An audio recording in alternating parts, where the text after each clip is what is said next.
পারছি না সময়গুলো কিভাবে বন্টন করা হয়।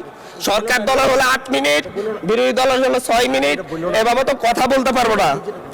মাননীয় স্পিকার, পাশাপাশি আমি এই সংসদের সর্বকনিষ্ঠ এমপি, বাংলাদেশের ইতিহাসের সর্বকনিষ্ঠ এমপি।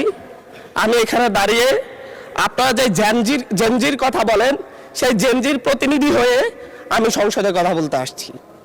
আপনি যদি বলেন যে জেনজিরা কি চাই, আমি বলছি জেনজিরা 72-এর সংবিধান আর চাই না। আপনি যদি বলেন জেনজিরা কি চাই, আমি বলতে এসেছি জেনজিরা এটাই চাই, স্বাধীনতার 30 বছর পরে জন্ম নিয়ে আমার মতো যারা সন্তানরা রয়েছে তারা কেন ভোটাধিকার পাই নাই, তার জবাব চাই।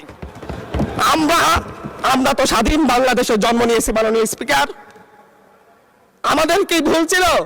আমরা তো নতুন মানচিত্র পেয়েছি, আমরা তো নতুন পতাকা পেয়েছি, আমরা নতুন সীমানা পেয়েছি।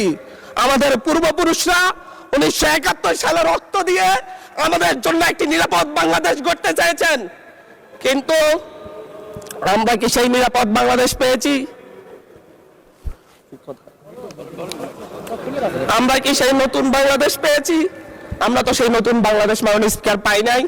71-এ 30 লক্ষ মানুষ শহীদ হয়েছে, জীবন দিয়েছে, তাদের পরবর্তী সন্তানরা যেন নিরাপদ বাংলাদেশে ভোটাধিকার পায়, যেন রক্ষী বাহিনী না হয়, যেন ভোটাধিকার পায়, যেন আবার দুর্ভিক্ষ না হয়।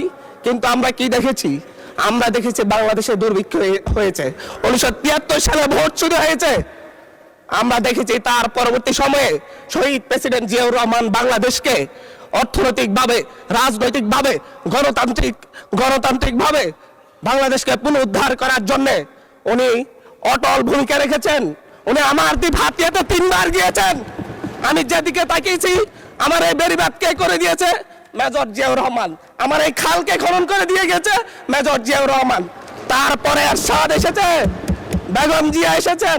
বেগম জিয়া আমার হাতিয়াতে 3 থেকে 4 বার গিয়েছেন, কিন্তু তারপর আমার হাতিয়ার ওই অঞ্চলের নদী ভাঙ্গন রোধ হয় নাই।